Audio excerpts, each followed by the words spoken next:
Perfect song.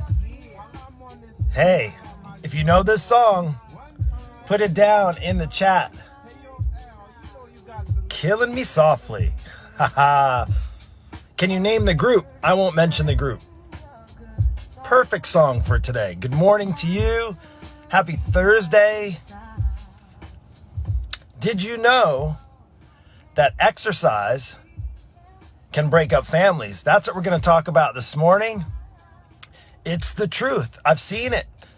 Haven't been in this industry for as long as I have. I've seen it happen. And I want to talk to you to make sure that you don't get in trouble. Like I've seen a lot of people get in trouble where exercise ends up breaking up families, literally breaking families apart. So let's jump in, but let's hear a little of this. Killing Me Softly. Is exercise killing your marriage softly? Maybe not so softly, but let's jump right in. I'm in my home office here. Oh, it's so comfortable. Never had heated seats before. And yes, I live in Florida. And yes, it's cold out. And yes, I have the seats on and I feel old. And gosh, I feel comfortable. But let's talk about how exercise can kill your marriage softly, can kill relationships softly, or maybe even intense. It can really break up marriages. And I'll never forget when my wife and I were dating and we lived in New York, and this is the first instance. And there's a few different, so I want to go over them in the next couple of minutes real briefly and just share with you how exercise, we all talk about the benefits of exercise, how good it's for you, and how important it is. Hey, there we go. How important it is that we have good exercise habits, right? That's very true. And, obviously if you're married, you want to make sure that you both are exercising, or at least pursuing a healthy lifestyle, regardless of what that looks like. But that's not what I want to talk about, how it actually breaks up marriages. And when my wife and I were dating in New York, we were around other couples. They were not, some were dating, some were married. And when we got into exercising a little more intensely, we started to do triathlons. And if you know anything about triathlons, they take a bit of time because you do have to put in time in a pool or out in the water, swimming. And if you know triathlons, there's 3 disciplines you need for a triathlon: swim, run, and bike. So you need to practice each of those. Well, guess what? It's time consuming. And mind you, when you're young, like we were in our 20s, like we were, mid to late 20s, we had all the time. We worked and we didn't have responsibilities like most you and I have now with kids and maybe even your family, parents, all that kind of stuff. So it's a little easier to take the time to do triathlon training. But what we did here at that time is the very first instance I heard about exercise ruining marriages, is there was a few people we knew and their marriages were breaking up, or they talked about other people whose marriages broke up because of triathlon, the training, the amount of time it took them away from their marriage, took them away from their family, took them away from the time that they would otherwise been spending with them. Instead, they were in the gym training for all hours, swimming, biking, running. And it's partly why we actually, when we got married and moved here and we decided like, hey, we started a family, we don't have that kind of time to spend. It wasn't the priority, right? Like we have priorities, and for us, we didn't have the time to spend in a pool and run and swim. So that was one of the first instances as far as where we heard about marriages breaking up, like people that were at the high level triathletes and they were spending all their times training and away from their families, away from their marriage, and they didn't last, right? I've said this before, is what you focus on will grow. What you focus on will improve. Now you're saying to yourself, well, Mark, if I'm focused on exercise, won't that improve my health? Yes, but it can get to the area beyond just exercising and healthy and being in good shape. It's become where it becomes excessive. And I'm not saying that all triathletes becomes excessive, but you have to do a lot of training. And even if you're training, say, for a marathon, you got to put the time in. Sometimes other things will get put on the sideline. And that's what I want to share with you today, a bit of inspiration, encouragement for you to just be careful. And you're like, Mark, it's the holidays. Like, I'm barely exercising as it is.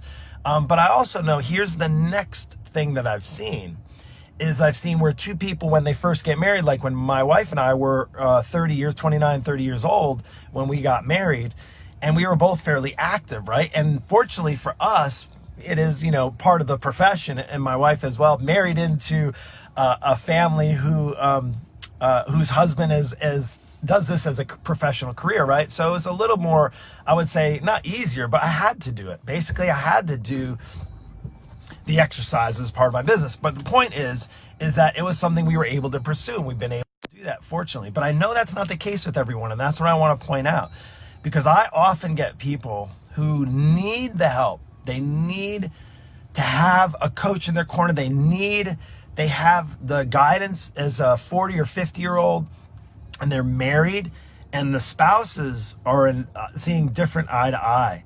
Maybe the one is, maybe say the husband has it pretty easy with their diet. Maybe they have it easy with their weight. They're able to eat pretty much kind of what they want. They have good amount of muscle. They work out, here and there. And they haven't had it as hard as maybe their spouse, who has had 3 children, is going through, perimenopause, or is now, at a certain phase where it needs hormones. Hormones are all jacked up, all those types of things. And it's really hard. It just doesn't take a couple of days of working out. It takes more support. It takes more time, more patience, and a better understanding. And I would say sometimes that can be conflicted. So exercise can, in both respects, be detrimental to relationships and marriages. So, okay, are you going to help me with this, Mark? How does this work? Well, I want one, for you to just be aware of that. So if you say you're in a marriage, maybe you're in a relationship right now, and maybe you're the person who exercises a lot. You're the person who's trying to get on a healthier path, but your significant other, your spouse, is not on board. Maybe the comfortable lifestyle of being lazy and out of shape and unhealthy, and I don't need to work out. I don't really need to eat healthy. I really I want to enjoy life, right? I might not live another 5 years or so, and why not just live it to the fullest, right? And if you're on the different pages, my suggestion as a coach, you call me a life coach, fitness coach, health coach, weight loss coach, whatever you want to call me, mentor. People call me different things. Some people don't call me nice names either, and that's okay. I don't mind. But I will say for you, if you're struggling with that, it may be that you have that open conversation with your significant other. It may be to help save your marriage, to realize that not just exercise in general, but just leading that healthy pathway, and say, listen, honey, I really have a sit down conversation. Maybe go out on a date night. Maybe just go for a long walk and have this conversation. You're like, honey, I know you have it easy. I know it's a little easier for you to lose weight. I know you can work out a couple times, and you can kind of, have as many cocktails as you want and eat all the foods and the snacks, but it's harder for me. It's harder for me. I put the weight on easier. It's just harder. I've had I'm the one that had the kids. And again, not to bash your spouse, because it might be the opposite. It could be that you're the mom that worked hard with your family and your kids, and you took good care of yourself, and your husband worked hard, right? Helped provide for the family, and just stopped taking care of themselves for the past 10 or 15 years. I get it. I see all of those things in my world. It's pretty much what I live and breathe on a daily basis. And I hear stories of challenges and struggles. So can exercise ruin relationships? Can it break up marriages? Absolutely. And it can on the extreme level. If you're that person who maybe is like, you're using it as like your drug. Don't get me wrong, I love exercise. In fact, I don't feel the same person if I go away from it more than a week. And I can't remember the last time I have, but there's a healthy relationship with exercise, because when you start to become obsessive about it, and that's one of the things that I've seen people is like, Mark, I see all these people, they're such great shape, but they're spending like hours in the gym. And I'm like, well, good thing is you don't have to do what you see happening in other people. Like, that person's in amazing shape. Yeah, but chances are if they're working out for like 2-3 hours a day in the gym and then doing all the successive stuff, they have a problem. And I won't point it out, but I will just mention it here, because you may know somebody like that spends hours and hours and hours in the gym, and they're hardcore and they do all this stuff. And again, I'm the coach, so I have a certain amount. I don't even go for more than an hour in the gym. But I know there's people that I go to the gym and I'll go back and they'll be the same person in the gym 3 hours later. And it becomes addictive. There's actually chemicals in your body, right? You heard of those endorphins. It's like a drug, but a drug, like anything, can actually be used against you, right? And it can actually cause damage to a relationship with somebody else, where that becomes your focus rather than your spouse who, deserves your attention, especially if you made the commitment of this marriage, that covenant of marriage. So that's the extreme level. And then there's the other extreme, like I'd mentioned, just to reiterate, the opposite is where you have two people on different pages. And as you age, it gets harder, and it may get harder for you than it is for your spouse or your relationship that you have, whatever you're in. So I would say is to just have open conversations. Like the key to success in any relationship, any marriage. I know, being married for 18 years, happily married for 18 years. My wife and I have known each other for 20 years. So crazy to think. So blessed, so grateful. Have an amazing wife. You'll hear me. She is, I don't even know how I did it. Amazing, amazing wife. But it does take the relationship to work. It takes an open conversation. Now, I'm not a relationship expert, so I'm not telling you how. But for regarding exercise is to just be aware that exercise can break up a marriage. It can be something that can unfortunately pull people apart. And I'm talking about that as related to one trying to be healthy, the other not so healthy. I've had many people that I've talked to over the years that have said, Mark, I want your help. I need your help. I can afford your help as a coach. But I know the question usually comes up when I'm on a conversation is I have to ask my spouse. I have to talk to my spouse about it. And then my question usually comes up, and I'll just put this out there in case you have a call with me at some point in the near future and you need the help and you want the help. Have the conversation with your spouse first, especially if it requires an investment. Because I can tell you, for me, I would let my wife spend as much money as she needed. We would drain our account if we needed to for her well-being. If she needed to take care of herself and she required the help of somebody, a coach or a mentor. It's kind of funny because she and I help her with that, but I'm not like her coach. She does her own thing. But I said, honey, if you ever need a coach, if you need a mentor, if you need somebody to come alongside you to help give you that guidance, I'll invest. We'll do whatever it takes. Why do I say that? Oh, you're like, well, you're the coach. You should know, because I know the significant value in having a coach. It's significant. It breaks my heart to hear people who need my help, they need to lose 50, 70, 80, 100 pounds. They are desperate, like their relationship with themselves, with food, with exercise, with their body, with their families, with their children. I've had people come on and talk to me and tell me that their kids are telling them, Mom, why are you fat? Mom, I'm embarrassed by you. Why are you so fat? Like I can't even imagine the emotional roller coaster ride. Or I can't even imagine if you're thinking that your spouse is thinking of you that way.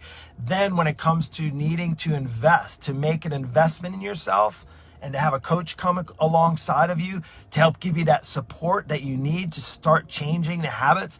And they say, no, sorry, honey, we can't afford to do it. We can't, we're busy doing renovations. We're busy putting a $50,000 kitchen in our house. We can't afford a few $1,000s. Like, I just don't understand that. That's a whole nother conversation.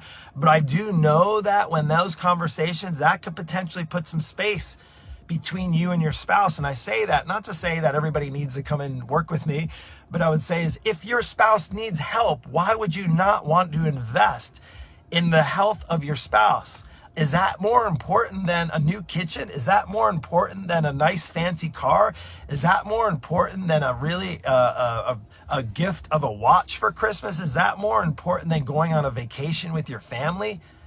Like, if you go on a vacation with your family and your spouse is terrified by the way they look and feel when you go away to somewhere on the beach and they can't even put on a bathing suit, like, I don't understand that. So back to this, exercise can ruin relationships. It truly can. The good news is, on the right path, there's a healthy relationship you can have with exercise. I know, and I see lots of people benefiting from exercise, benefiting in their families from exercise, the relationships with their spouse. Here's the crazy thought. Let's just go there. This is a crazy thought. Do you know exercise not only has the ability to break up relationships, it has the ability to build relationships. Now, one of the things I can tell you, and it might be pulling back the curtains a little bit and revealing a little bit, maybe it's not embarrassing at all, but I can say is being married for 20 years, one of the things that's held the glue together, not the main thing, but it is something, is the fact that we have a physical attraction to each other. My wife's hotter now than she's ever been. And I tell you, sorry fellas, she's all mine and has been for the last 20 years. But there's something to be said about your wife who takes care of themselves and has the confidence and looks like we can, I won't go into the relationship part, but I would say is life and relationship, being married, the candle doesn't have to burn out. The fire in your relationship, the physical attractiveness doesn't have to go away. But if you get away from your body, if you go away from taking care of yourself, guess what? It's going to be a whole lot harder. Not to say that you can't, get out of shape, overweight, get fat together and have a healthy physical relationship. No, that's not what I'm saying. I can't imagine it being easier when you're out of shape and overweight in the physicalness with your spouse and intimacy with your spouse. But I can tell you, when you're in shape and your spouse is in shape, that physicalness is just that much better. Can we just leave it at that? So again, let's just end on a high note. You may have that conversation. You may need to have that conversation. And coming into the new year, you're thinking about maybe how you've let yourself go over Corona 2020, right? Maybe you've put on 20 pounds. Maybe you and your husband put on 20 pounds, 30 pounds, 50 pounds, whatever it is. Maybe you both aren't in the kind of shape. The good news is you don't have to stay there. The good news is there's direction you can take, a better path you can take. You can develop a healthy relationship with exercise. You can develop a healthy relationship with food. You can develop the kind of habits you need and a healthy relationship so that you and your spouse and your family can live a healthy, really healthy, full, fit life moving into 2020. If you want to know what that's about, reach out to me. I'm only one coach. I have hundreds of coaches that I know. So if I can't work with you and help get you there, help you get you into that healthy relationship, I'll point you in the right direction. But the only way to do that is you got to get off the fence. It's time to get off the fence. It's time to realize that you need to invest in yourself. And if you're ready to, and you want my help, reach out and we'll see if we're a good fit together. Take care. I hope this helped. God bless. Talk soon.